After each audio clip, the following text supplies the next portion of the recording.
अपने देश में, दुनिया में बहुत क्रांतियां हुई हैं।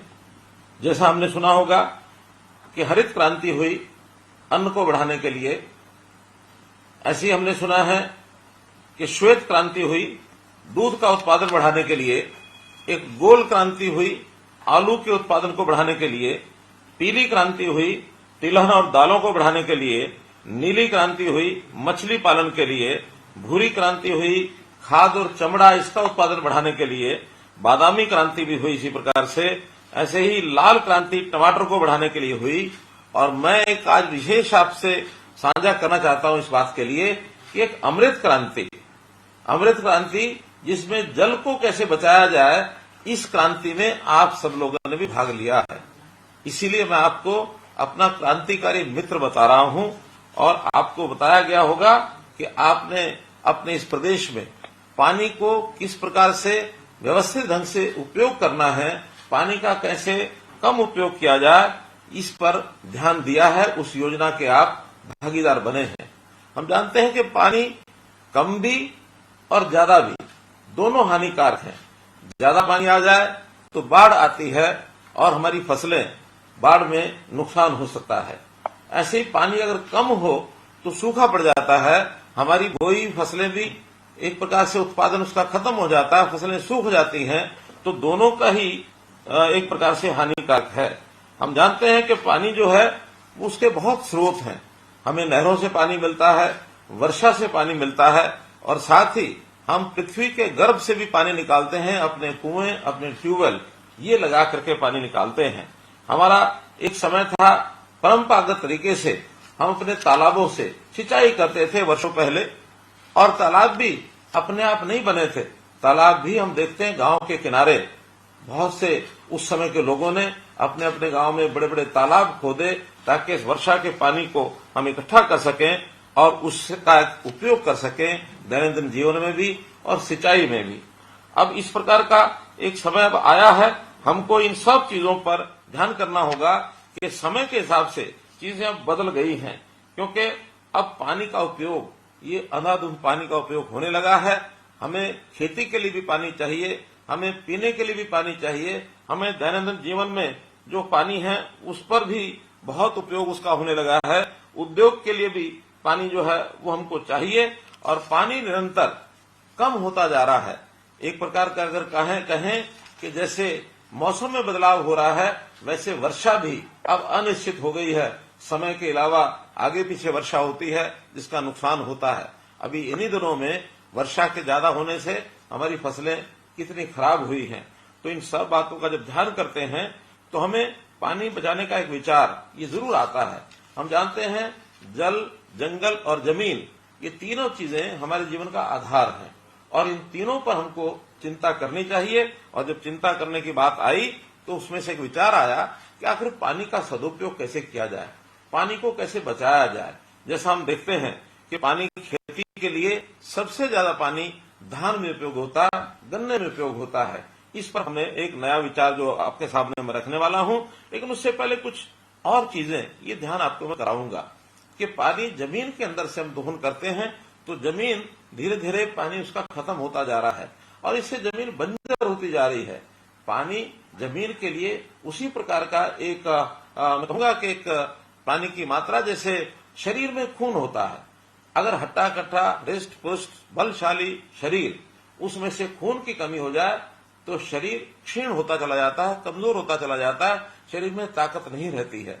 ऐसा ही अगर हम जमीन में सोचते हैं तो जमीन का जब पानी हम एक सीमा से अधिक निकालते हैं तो जमीन भी धीरे धीरे गैर उपजाऊ हो जाएगी, बंजर हो जाएगी। एक प्रकार से मरुस्थल और रेतीला इलाका वो भी पानी के कमी के कारण से होता है। उसमें से ही ये सब विषय हमको ध्यान में आए कि हम पानी का किस प्रकार से उपयोग ठीक करें। और इसके लिए जब पानी की कमी महसूस हुई, पानी जमीन में बहुत नीचे जाने लगा, तो डार्क जोन का एरिया ये घोषित हुआ। सेंट्रल वाटर कमीशन, केंद्र का जल आयोग, उन्होंने भी हमारे प्रदेश के 36 ब्लॉक उनको डार्क जोन घोषित कर दिया है। एक रिपोर्ट के अनुसार हमारे 7,287 गांव, जिसमें 3,041 के अंदर पानी की कमी महसूस की गई है और 1948 तो ऐसे हैं जो गंभीर संकट में आ गए हैं। उन जगह पर तो पानी 30 मीटर से भी ज्यादा नीचे चला गया, अर्थात 100 फुट से भी ज्यादा। तो ऐसे जो गंभीर संकट के गांव हैं उनमें भी पानी की व्यवस्था कैसे ठीक की जाए, तो इसी के लिए मैं ये कहूंगा कि सरकारी जो तंत्र है वो हरकत में आकर के जो कई चीजें हमने की हैं, उसके अंदर जैसा केंद्र में जल आयोग है, ऐसे हमने प्रदेश में भी प्रदेश जल संसाधन प्राधिकरण ये बनाया है और उनको कहा है कि पानी का नियंत्रण ये कैसे किया जाए, पानी का सदुपयोग ये किस प्रकार से हो, और खास करके जिस पानी का हम उपयोग कर लेते हैं और जो पानी खराब हो जाता है, गंदा हो जाता है, उसको भी कैसे सफाई करें, कैसे हम एसटीपी सीवरेज ट्रीटमेंट प्लांट लगाएं, कैसे वेस्ट वाटर ट्रीटमेंट प्लांट लगाएं और उसका उपयोग दोबारा से रीयूज जिसको कहना है, दोबारा उपयोग करने के लिए उसको लेकर आए। आपकी जानकारी के लिए हमने करोड़ों रुपए लगा करके 200 एसटीपीज लगाए हैं और इसका लगभग 700 क्यूसेक पानी ये हम इसको दोबारा से उपयोग कर रहे हैं और इसमें चाहे वो हमारी इंडस्ट्री में काम आता है, चाहे वो बागवानी में काम आता है, खेती में सिंचाई के लिए भी उसका उपयोग कर रहे हैं। तो एक बड़ी जिसको कहना चाहिए बड़े कदम इसके लिए उठाए जा रहे हैं। और इस नाते से दूसरा जो ज्यादा चिंता का विषय है वो जमीन के अंदर का पानी। जमीन के अंदर के पानी को पूरा करने के लिए पहले हमारे तालाब थे, वो भी उपयोगी होते थे। जमीन में पानी को रिचार्ज करके नीचे सतह पर पहुंचाते थे। जमीन पोरस भी होती थी। जमीन के अंदर जैसे केचुए उस समय खेती में काम करते थे, वो जमीन को उसको जो पोरस कर देते थे और उसमें पानी जो है नीचे जमीन में चला जाता था। लेकिन अब हम देखते हैं जैसे केमिकल का जो खाद हमने उपयोग करना शुरू किया है, तब से मिट्टी की परतें, ऊपर की परतें और वो सख्त होती जा रही हैं और वो ठोस हो गई हैं। सख्त होने से जमीन में वर्षा का पानी भी जो है वो रिसता नहीं है, तो उस रिसाव के ना होने के कारण से नीचे पानी नहीं जा रहा है। हमने इसके लिए कुछ प्रयोग करने शुरू किए हैं, जैसे रिचार्ज वेल, जैसे पानी जमीन के अंदर वर्षा के दिनों में कैसे जा सके, लगभग 1000 रिचार्ज वेल ये हमने बनाए हैं। इसी प्रकार नई झीलें और जो पुरानी झीलें हैं और तालाब है उनको साफ करने का काम, नई झीलें बनाने का काम ये हमने किया है। इसके लिए हरियाणा में तालाब प्राधिकरण ये भी हमने बनाया है। लगभग 8000 तालाब हैं, उसको कैसे स्वच्छ किया जाए, कैसे उसकी सुंदरता बढ़ाई जाए, कैसे उसके पानी का उपयोग माइक्रो इरिगेशन के नाते हम उपयोग कर सकते हैं। तो इस प्रकार से ये सारे कदम और हमने उठाने शुरू किए हैं। मित्रों, पानी जो है वो बचाना बहुत जरूरी है। जैसे बताया कि पानी के बिना जमीन सूनी हो जाएगी। हम हमेशा अपनी जमीन को बचाने का काम करते हैं, इकट्ठा करने का काम करते हैं, सपने लेते हैं कि हमारे बाद हमारे बच्चों के वो जमीन काम आएगी, वो जमीन हमारी जायदाद है और उस जमीन को हम अपनी विरासत मानते हैं। लेकिन भूलिए मत कि जमीन के साथ पानी ये भी हमारी विरासत है। अगर पानी के बिना जमीन हमने दी तो उसका कोई उपयोग नहीं हो पाएगा। इसलिए हमने इस कार्यक्रम को शुरू किया जिसका नाम दिया हमने मेरा पानी मेरी विरासत। और मेरा पानी मेरी विरासत के अंतर्गत जो योजना बनाई गई वो यही बनाई गई है कि हम कैसे इस पानी का उपयोग, इसका प्रबंधन ये हम कैसे ठीक करें। और ठीक करने के लिए हमने जैसे कहा कि धान की खेती, ये धान ऐसी फसल है और गन्ना खास करके इस प्रकार की फसल है कि सबसे ज्यादा पानी धान में और गन्ने में लगता है। एक तो हमारे मित्र ऐसे हैं जो हमारे ध्यान में आए, उन्होंने अपने खाने में चावल खाना छोड़ दिया। और क्यों छोड़ा? वो कहते हैं कि 1 किलो चावल के उगाने में, उसको पैदा करने में 3000 लीटर पानी लगता है। कह लगे अगर मैं पाव भर भी यानी चावल अपने भोजन में खाऊंगा तो 750 लीटर पानी इसको मैं खराब करूंगा। तो इस प्रकार से एक संकल्प के नाते मैंने एक उदाहरण दिया है। लेकिन क्या हमारा किसान ये अपनी खेती में विविधीकरण करके अन्य फसलों का उपयोग यानी पैदावार करके क्या उसका पानी का बचाव नहीं कर सकता? निश्चित कर सकता है। जब बातचीत हुई तो हमारे किसानों ने कहा कि हमारी थोड़ी आमदन घटेगी।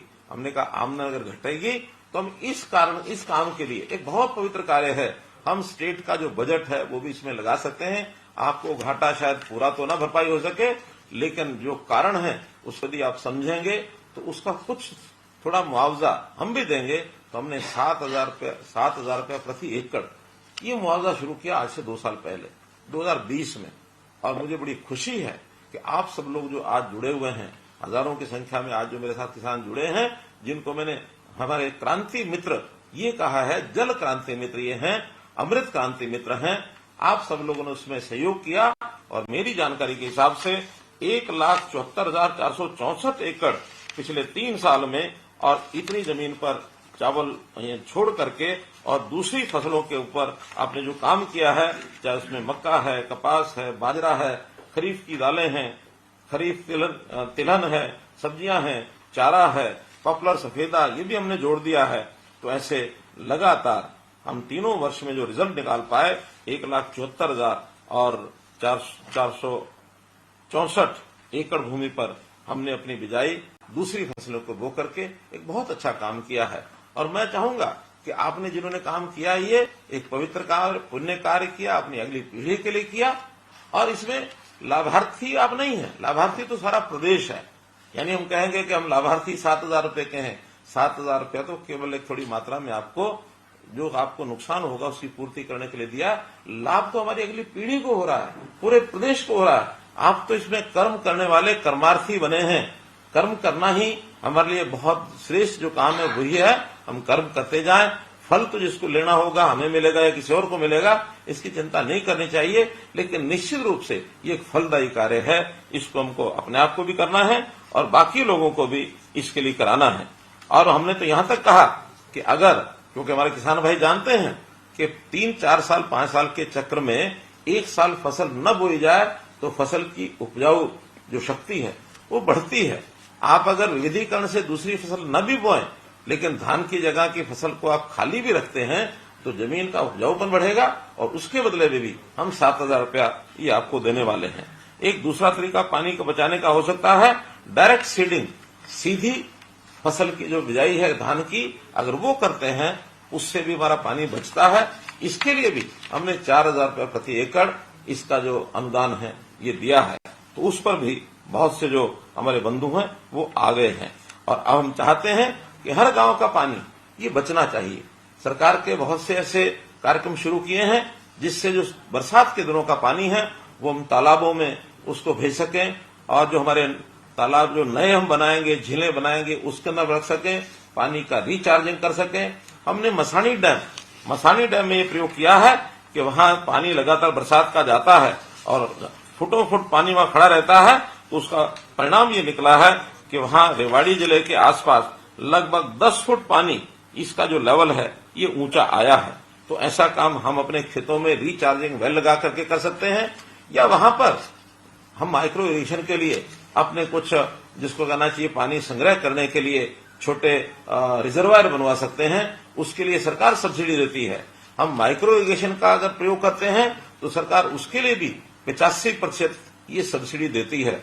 तो पैसे का उपयोग करके भी हम पानी को बचा सकें, ये बहुत ही एक आवश्यक कार्य है।